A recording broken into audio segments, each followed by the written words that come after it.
in your business, you've got the option to do that as well. Okay, so welcome to today's session. We're going to talk about a stage in the sales process, which is all about gaining commitment, and really the principle of aiming to gain some form of commitment from every customer every time we see them.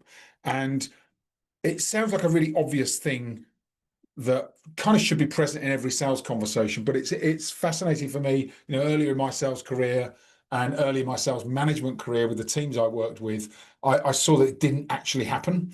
And there are a number of reasons why it didn't happen. We'll talk a bit about that today. We'll talk about how to overcome those reasons why it doesn't happen, and then how to address it and start to gain more commitment from customers every time you're meeting with them. So let's kind of frame today's session. I like to think of these sessions as thinking space. So I run one of these every month. So this is an open session. So anybody from my network is invited. My clients are invited. Some of you are clients, which is great. And the idea of this, kind of 50, 55 minutes together is that this creates some thinking space. So as we go through today's session, just an opportunity to pause and think, not just if there's stuff we go through today that actually start to think, even if you know these things, are you doing them consistently? That's the big difference that application and implementation makes. So we'll talk a bit about the cost of sales calls.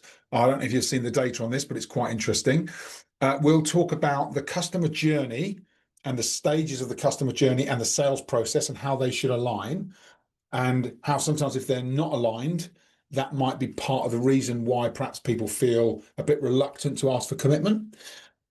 Then we're going to talk a bit about how to close a sale. And some of this might be straightforward. You go, yeah, I know how to do that. But there's a couple of nuances in here that I hope are going to be useful for you today. And then we'll go to breakout rooms. We'll have a look at the group. We'll maybe use a couple of breakout rooms. We probably will today, actually, a couple of breakout rooms, give you a chance to meet someone new, have a conversation about what you've learned today, key takeaways. And then there's a couple of things that I'll share with you about the programs that we run. Some of you who are clients will know about that already, but just a couple of program details that might be useful. So let's, I think most of you will know me. Anybody who hasn't seen me before, just a bit of background. So I've been in sales for 32 years this year, and it feels like, does feel like 32 years, actually, I have to say. Feels like a 32-year journey. And throughout my career, I've kind of worked not only in sales, key account management, sales leadership, business management, and then more recently, the last 7 or 8 years as an executive coach. And what I've learned over the years is actually a lot of the time with sales performance is just about fundamentals. It's about getting back to the fundamentals that we know drive growth. And very often that's about, being positive, not negative, being consistent, not inconsistent, focusing on performance, not just results. And when you get those things in place in a business, in a sales team, it really does make such a difference to performance and then results. And many of you will know, I wrote this book, Inspire Influence, Sell. If you haven't read it, obviously I would recommend it because I wrote it. But feedback I get, literally week in, week out, is that it's just really useful. I had a call just before our session just now, and the guy I was talking to picked up off the shelf as soon as we started. He said, "I've had your book for 3 years." And he opened it up. He's got post-it notes in it, notes and pages. He said, "I'll just go back to it whenever I need to have a conversation or whenever I need to prepare for a sales call." So, and that really was how it was designed, to be a bit of a guide. So if you haven't got a copy, definitely worth picking up a copy of Inspire, Influence, Sell. So average cost of a sales call. So I used to get told this when I was at the different companies I worked for in sales. People used to say, it's really important that we focus on sales because the cost of a sales call is... Anybody hazard a guess at how much it costs to send a salesperson through the door of the average B2B customer within an organization? Anybody want to hazard a guess? You put on LinkedIn £500, right? Well done, George. You've done your homework. He's done his homework. Yeah. He's done his homework. He's I can read. thought about it. Yeah. You did do your homework, George. Actually, it depends on the role, depends on the salary, depends on call rates, depends on opportunity size, right? But the average call is somewhere between £500 and £1,000 per call, right? Per sales call. So you start to realize that actually there is a significant amount invested in sales. And if we don't get sales right, that's a significant amount of money that isn't being optimized or spent as efficiently as it should be. And one of the reasons that sales training and sales coaching, I think, is so interesting for me is because of this statistic. So this is a piece of work done by not actually a number of different studies been done. Some say 55%, some say this number's as high as 70%. But 55% of sales professionals, people in sales roles, visiting customers day in, day out, have never been trained to sell. So they're trained on the company, they're trained on the products, the market, the customers, but they're not trained to sell those products to those customers in a way that is consultative, and that is the big gap. So when you start to see some of these, costs, you think you're paying the cost of £500 to £1,000 for someone to walk through the door, but you haven't trained them what to do when they walk through the door. It's quite stark, really, when you think about it. And I always think about if you've seen this before, a good time to refresh. We're going to focus in on one area of this today, but I always think about, from a sales perspective, before we think about selling, we should think about the customer. We should always think, what are the decision stages that the customer goes through as they are assessing their options in a business. And you'll be familiar with our traditional sales funnel. And those of you who've seen this before, hopefully a good reminder. Normal sales funnel goes from wide at the top to narrow at the bottom, makes this assumption that gravity helps to pull sales opportunities down through the funnel. Nothing could be further from the truth. So I always reverse the funnel and think about sales process from bottom up, not top down, because gravity acts against us in the sales process. If we don't have control of the sales opportunity, the customer conversation, the next steps, then actually what we find is that the customer drifts or moves backwards. They don't move forward through the funnel, they move backwards. So I like to imagine it upside down just to give us that context. And the customer starts normally unaware of the full potential that you have to help them. And what I always recommend is that we get the right plan in place and we prepare. Those of you who've worked with me will know we've got this really solid 4-blocker that we use. It's like a SWOT for sales. And the whole idea of that SWOT analysis or the Prepare To framework is that it externalizes your thinking, stops you thinking solely about your business and your product, starts to get you thinking about the customer, the market, your case studies, the value, the return on investment that you generate, so that when you put a message out to a customer, you're much more likely to get positive attention. So when you get an attentive customer, then what we have to do is start by leading with insights. And the reason we share insights with the customer is to try and get them to start to think differently. Because most customers are skeptical when you meet with them for the first time. They're like, yeah, I know all about your business, I know what you do, but actually they only know kind of 20, 25% of the truth. And so our job through the insight sharing is to get them to start to think differently. And when you get someone to start to think differently, you move them through this decision-making process from you've got my attention to now you've got me interested. And we have to get people interested, not just attentive. And once you've got someone interested, that's the point at which is really important that we understand, okay, so now that you've shown interest, let's understand what you need in order for what we're going to talk to you about to be relevant. And this is the big gap, because getting customers attentive and interested is quite straightforward. You can kind of throw hooks out, you can get the language right. But if you miss this needs discovery stage, and we won't cover this today, we did cover it in our last session, which was the sales question playbook. That presentation is available if you want it, let me know afterwards. Once you understand someone's needs, you get them to talk to you about what's going on in their business, some of the decisions they're making, some of the things that are working, some of the problems that are cropping up that they don't know how to deal with, some of the costs that maybe are out of control. Once they start to tell you all of that information, as well as telling you so that you're informed, the other thing they do is they start to wake up to themselves that they need to change something. So they create within themselves this desire to change. And this part is an inside job. The customer has to make that step for themselves. You can't force them to make it. And this is the big light bulb moment, I think, for me earlier on in my career, and certainly for a lot of people that I work with, is that if you're pitching, the next step, when a customer says, okay, I need to change something, how can you help? That's when you can explain a solution, and they're in the right stage of their decision making to want to hear it. What I see often, far too often, and I've done it myself earlier in my career, is that you mistake an attentive customer for a customer that has a desire to change. When you start talking about your solution too early, the customer won't go through those next two stages because you've kind of caught them at the wrong point of their own process.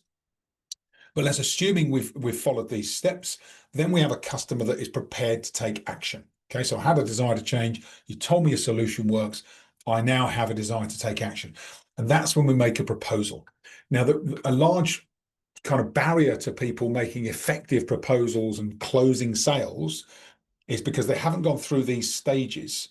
And because they haven't gone through the stages, they then feel like it just feels awkward or clunky to ask for commitment. And so they end up saying something like, oh, well, I'll let you think about it. And that is like the death knell of any sales opportunity or any sales call. But hopefully, once you've followed these stages, you'll see that, that makes it quite straightforward to do that. So where we're going to focus today is on kind of this, we call it the proposal stage. So making a proposal to a customer, here's what I'd like to do next, or asking for commitment, or a combination of those two things. And of course, once we've done that, then we want the customer to become a customer, not just take action, not want to take action, but actually transact with us. And even when a customer says, yeah, I'm ready to go, we have to make sure that we create some kind of immediacy and urgency to close the loop so that customer goes from an intent to purchase to actually purchase. And again, I've seen that kind of play out multiple times in different clients that I work with, where you've got a customer that's like, seems really engaged, is really agreeable. And if you don't close the loop on that next step, then you find that they just disappear, and then they're ghosting you, and you're chasing them and trying to follow up, and it becomes a real challenge to manage. But ultimately, what we want is our loyal clients. We want people that want to not only work with us, but recommend us, kind of get really close, come to us first for their different options. And we do that through a process of review, feedback, reflection, and improvement. And that's all should be part of the sales model. That's the model that we work through. And that's the linear journey. As you can see, I like to think of sales as a cycle. So sales should be cyclical, because we want to be revisiting, working again with people, building loyalty, and always following the process. Sometimes you go through this process really quickly when you're working with an established customer and you are fine-tuning needs and your solution. Other times, certainly early in the process, you might spend quite a lot of time going through each of these different stages so that you're building credibility, building the relationship, and really trying to service the customer in the best way possible, but get them fully engaged through the process. So that's the model that we reference. So I love this quote from Gary Vaynerchuk. It's a really apt quote for this session. It says, give value, give value, give value, and then ask for the business. Okay, so if we create value through the sales process, not just through the product portfolio, not just through your business, but through the interactions you have, the way you're asking questions, the way you show up with your customer. If you're creating value through the process, it builds your confidence to ask for commitment. And that really does help us to start to think about how we structure sales calls, because with this is all about getting commitment, but the precursor to getting commitment is creating enough value so you feel confident to ask for commitment. And so, assuming that we've done that, we're going to talk about this principle that you may or may not have heard, called a trial close. Okay, and if you haven't heard of the term trial close, if this is the first time you've heard it, hopefully it's going to be useful for you. So the definition of a trial close is that it's a technique that's used to gauge your customer's interest or your prospect's interest and their readiness to buy without explicitly asking for the sale. Okay, so it's a technique to understand interest, not necessarily ask for the sale. And I don't know if anybody's seen the film Crazy Madly Deeply with Ryan Gosling. Is it Crazy Stupid Love? I think. Is it? Yeah. Oh, yeah. Yes, I think that's so. the song, isn't it? Crazy Madly Deeply, the song. Crazy Stupid Love. Thank you, Joanne. Yeah, Crazy Stupid. Have you seen it? Oh yes. Oh, it's got Ryan Gosling in, so of course. I have to say, I'm a fan, actually. I do like Ryan Gosling, and in the film, it's all about him basically being a pickup artist in a bar, and he teaches Steve Carell, who is recently separated from his wife, all of these pickup techniques. And I always think it's a really interesting film because everything reverses at the end. I won't spoil the ending, but it's definitely worth a watch. It's a really easy film to watch. But when I watched the film, the one thing it made me think about was that so imagine the scenario, right? So this is a really good anecdote for a trial close. So you imagine you're in a bar, as Ryan Gosling is in this film, right? And he'll go up to ladies at the bar that he likes the look of, and instead of asking them outright, he uses what he calls, well, he doesn't call it in the film, but I picked it up as a trial close.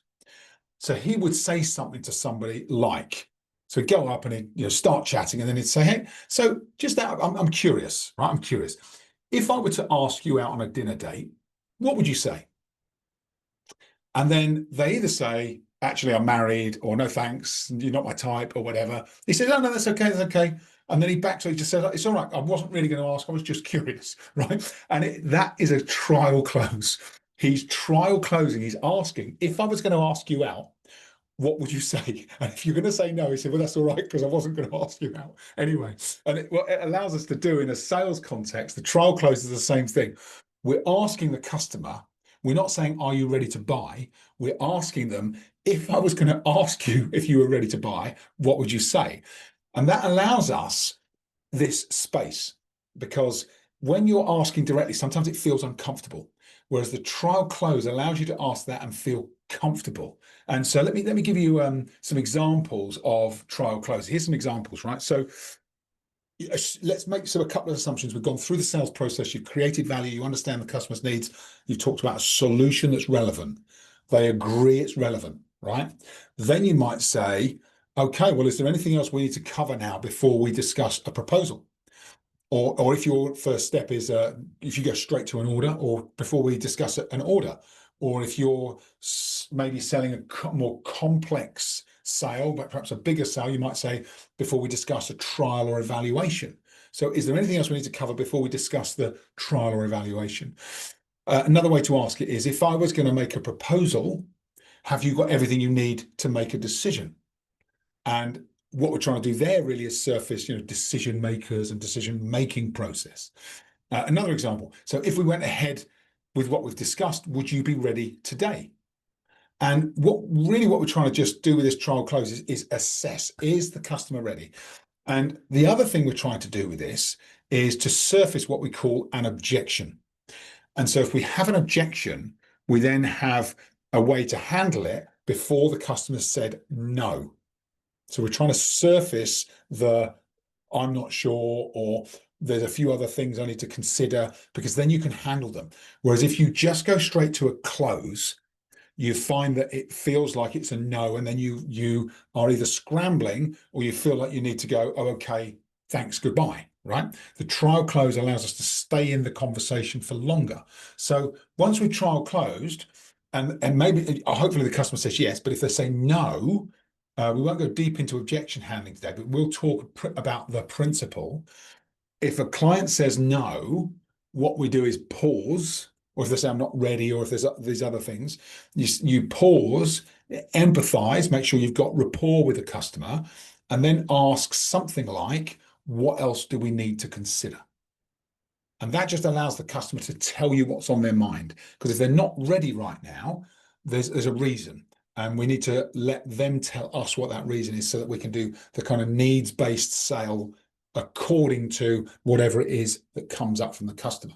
And then, of course, if we're able to, we address those concerns or other needs that they have. And we're always linking the value or the benefit you create for the customer to the need that they have. And then we might check again. So you might ask that same question again. And then you kind of go through this mini loop where you're trial closing, pausing, empathizing, making sure that you're addressing that concern, addressing it, trial close again. Okay.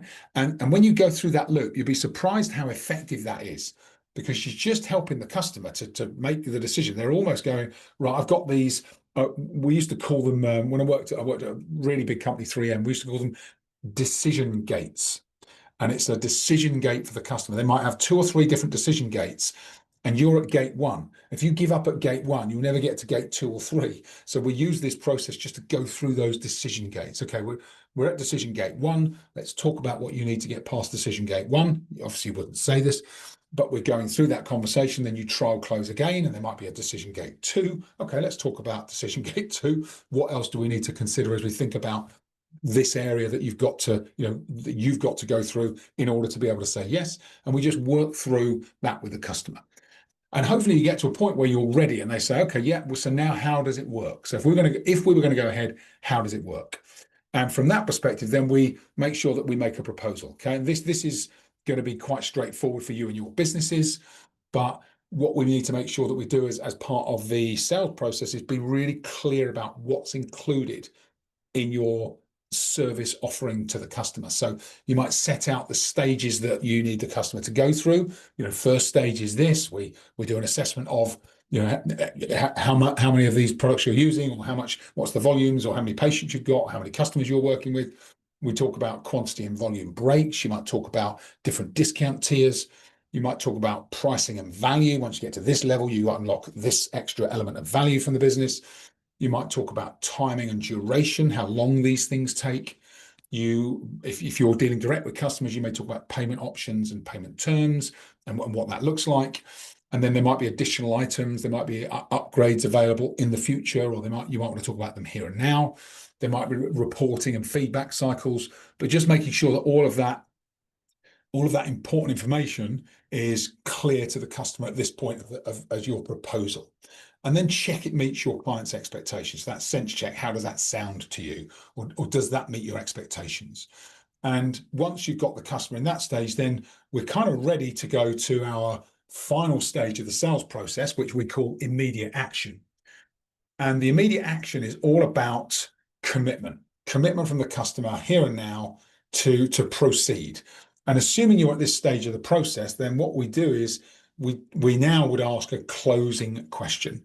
So we're clear on the key actions that need to happen, but before we do that, we just need to get commitment from the customer. So it might be something simple like, okay, great. So is it something you'd like to go ahead with, or is this something you'd like to do? How soon would you like us to get started, or shall we get started today? And so there's lots of ways to ask this question.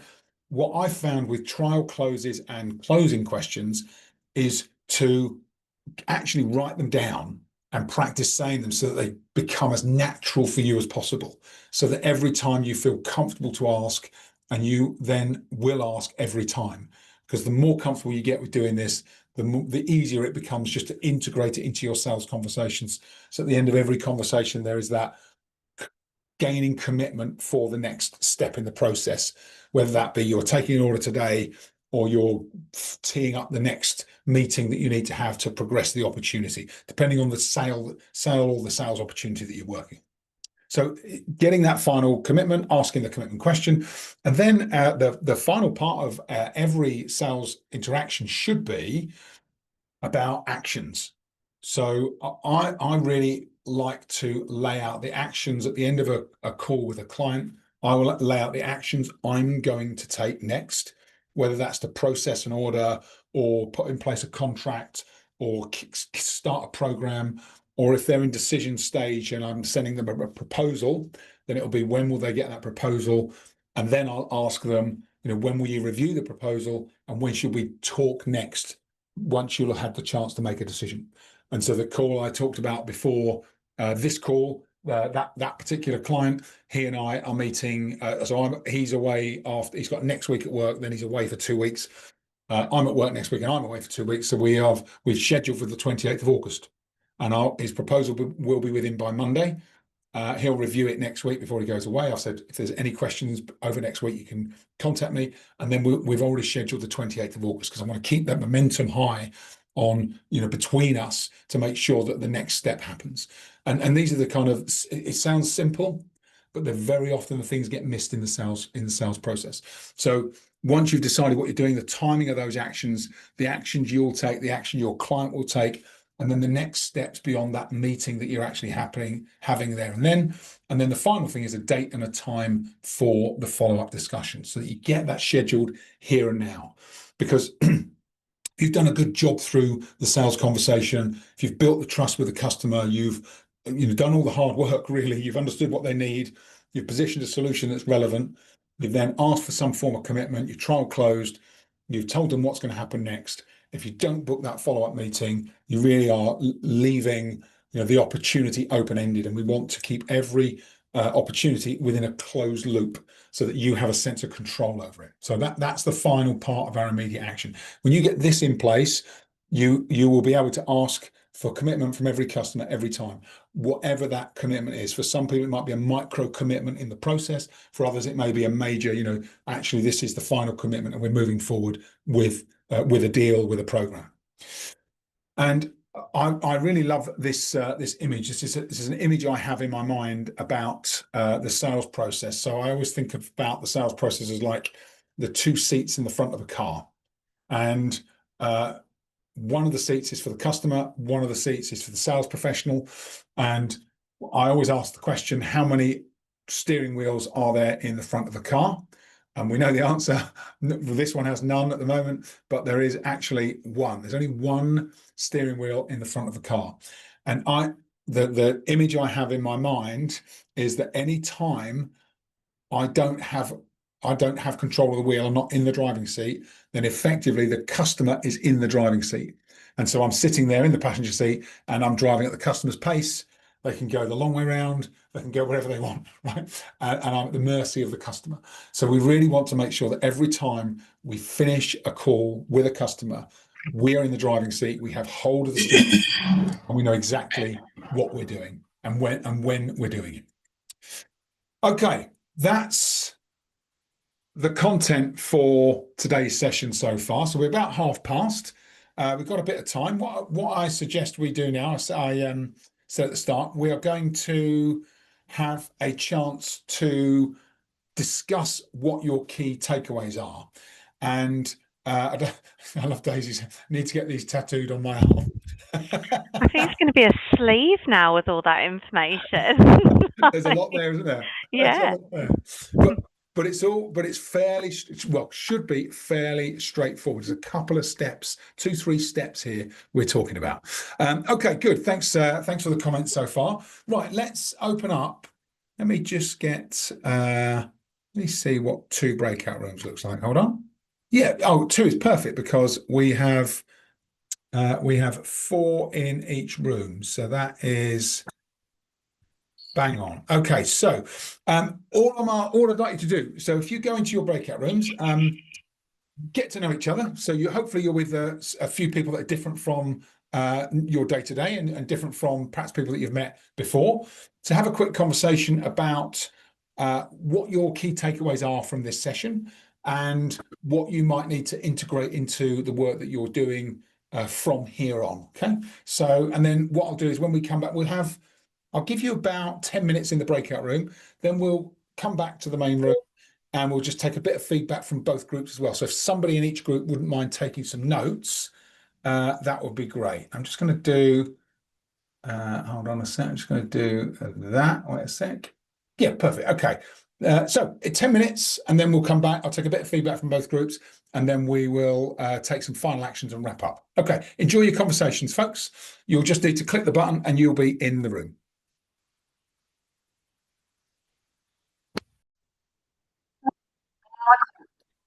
Welcome back, everybody. Thanks for joining in the conversations. I hope you found them useful and had an opportunity to meet somebody new. So let's just take a bit of feedback from the 2 groups.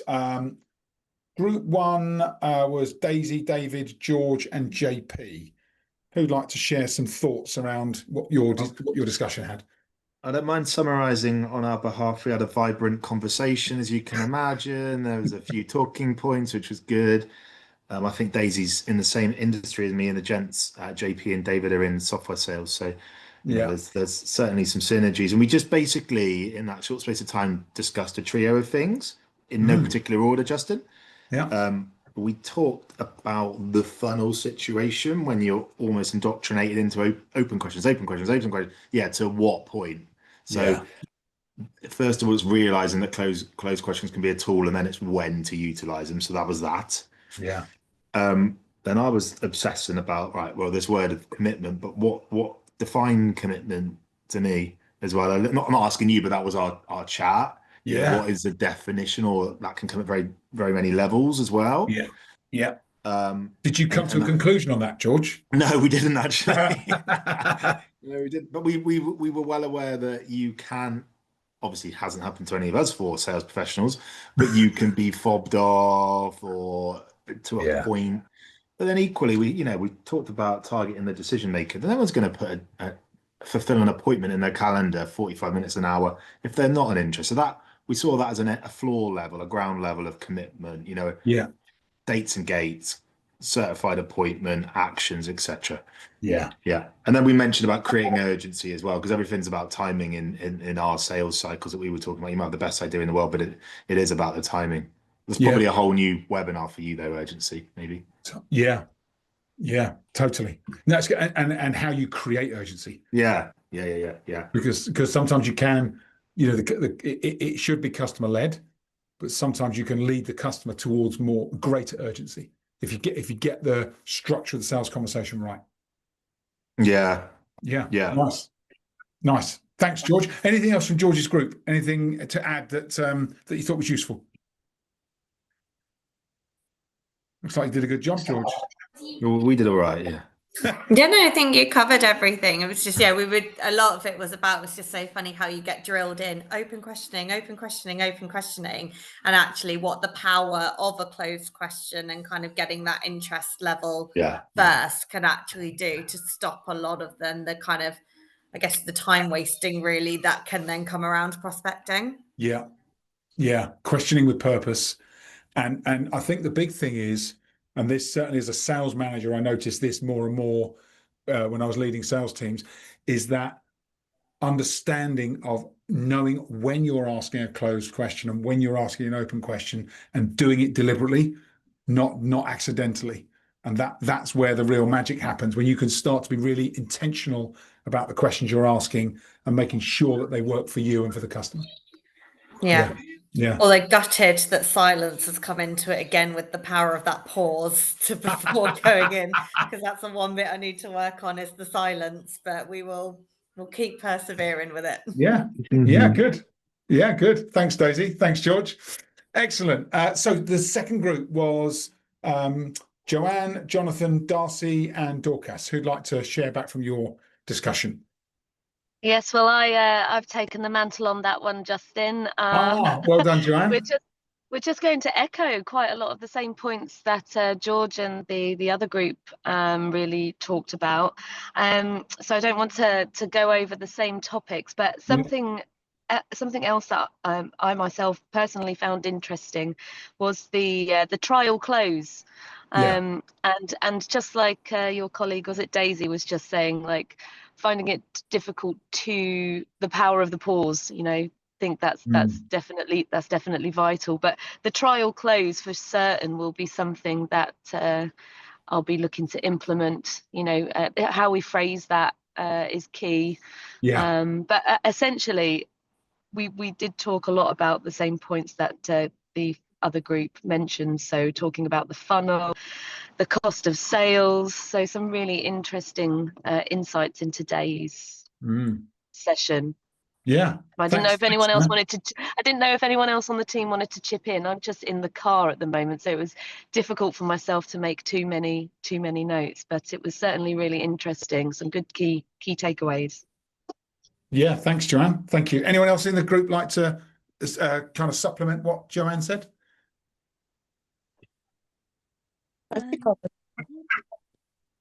Sounds like you covered it, Joanne, I think. Yeah, we did have a little bit of technical difficulties in the group as well there, but we made the most of it. Good. Yeah, and your key takeaway, Joanne, you're absolutely right. I remember when I was first taught trial close, and I thought, that sounds so obvious. Why haven't I thought about that? I know, right? Yeah, absolutely. No, it's really good. And then I just brought it into my every sales conversation, like when I was thinking about it's either, because sometimes I don't like the term close. Sounds like you're closing something down. So even though, but trial close is the term, but I like to think of it as pre-commitment. So is this person ready for commitment? So it's a pre-commitment question. I'm going to check that they're ready to make a commitment. So whatever, love that. Yeah, whatever you put in place of that to make sure that you're comfortable to do it. And I when I first started doing it, I wrote down 2 or 3 options, and I just made sure I rehearsed them. Sounds daft, but I rehearsed them out loud. No, not at all. I'm a sucker for a script, and rehearsals, and I find that really helpful. Yeah. So that's really good. Thank you. Yeah, good. Pleasure. Thanks, Joanna. Thanks for feeding back on behalf of the group. Excellent. No problem. Anything else that anybody kind of took from those conversations that you want to share with the wider group? Anything you think this is useful? Yeah, two things. Yeah, Jonathan. Yeah, hi. The commitment question, I think that's on, like bank deposit confirmation. I think that's commitment. So when we see the money in the accounts, that's commitment. That's And definitely commitment. secondly, the steering wheel was on the wrong side of the. Yeah. The steering wheel was on the wrong side of the car. Yeah. Should have been on the right hand side, Yeah. That's intentional, Jonathan, because most of us let the customer drive. You see what I mean? Oh, because we're letting the customer drive and we shouldn't be. Maybe I need to have it float across to the right. I'll see if I can make that happen. But that's wholly intentional to say we let the customer drive and we shouldn't.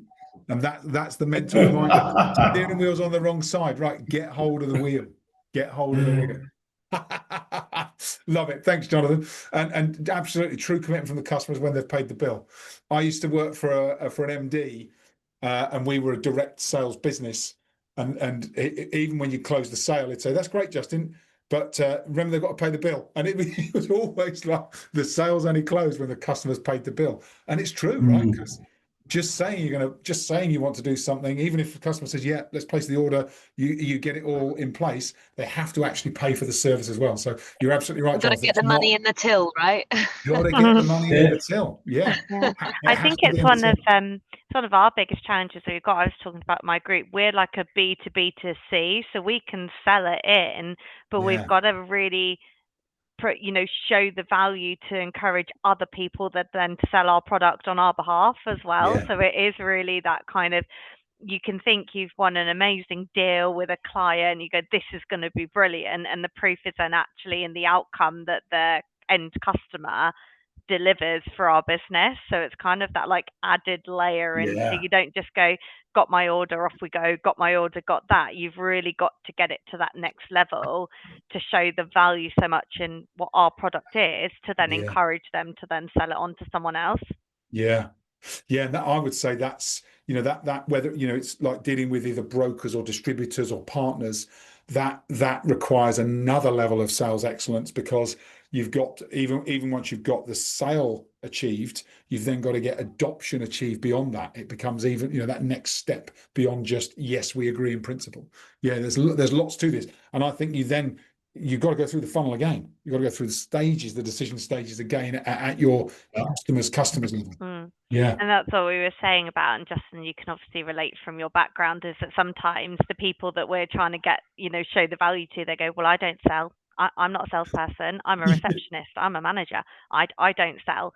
So it's trying to sort of work that psychology around being, oh, well, it's nothing to sell. It's just something to tell people about and things. So I was saying sometimes it can be quite challenging when you are prospecting to people that are so anti-sales because they don't want to do it themselves. So it really relies on that kind of rapport building and almost not being that textbook, hey, I've got a good deal for you sort of thing, because otherwise the barrier just goes up straight away. Actually has the reverse effect, doesn't it? It has the reverse effect. I agree.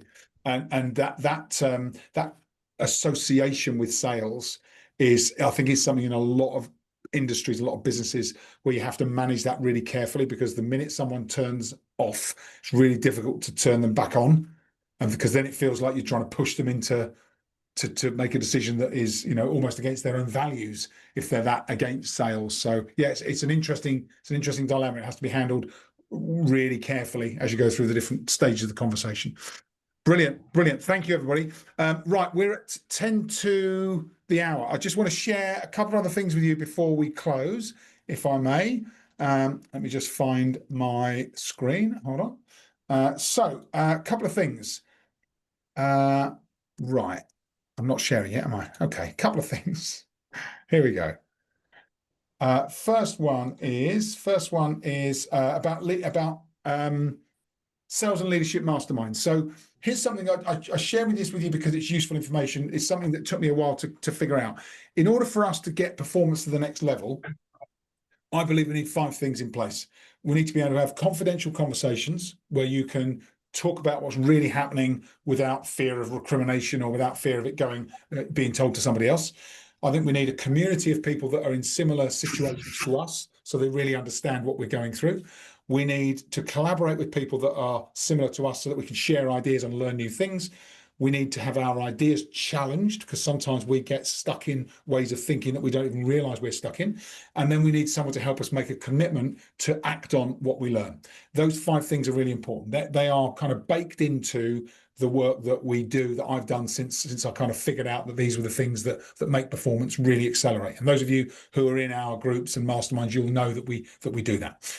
I've also got this tool, which many of you may have seen, which is our Sales Acceleration Scorecard. The Sales Acceleration Scorecard is a way to test your sales capability. Hopefully you've all had the chance to go through it. If you'd like to do it, feel free to do so. Let me get you the link for the Sales Scorecard. I'll put it in the chat in a second. And then there's a couple of other things I want to share with you today that I hope are going to be useful for you. Hold on a sec. Let me just put that in the chat. Right. I'm going to put 3 things in the chat now that hopefully are useful. The first one's the scorecard. The second one, I just want to introduce a tool to you. Introduce this. Daisy, you saw this earlier this week. So I've been working on a platform on ChatGPT on what we call a custom GPT. I don't know if you've seen these, but custom GPTs are specialist ChatGPT elements that are trained.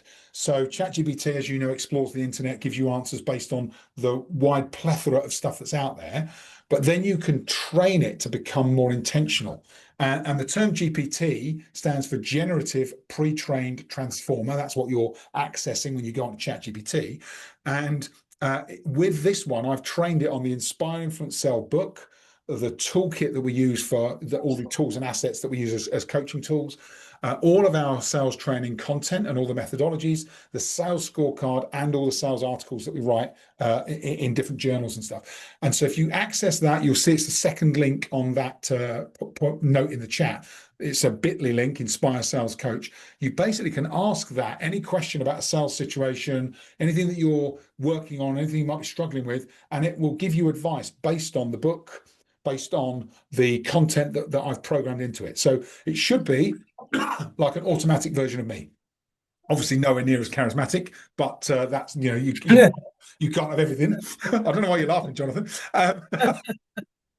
But it's a tool that I'd love for you to try it and give me some feedback. So test it out, see what you think. I'd love to hear your feedback on it once you've had a chance to do it. When I send the follow-up email today, I'll put that link in it so that you've got that. You'll have it there as well. But I'd love for you to test it.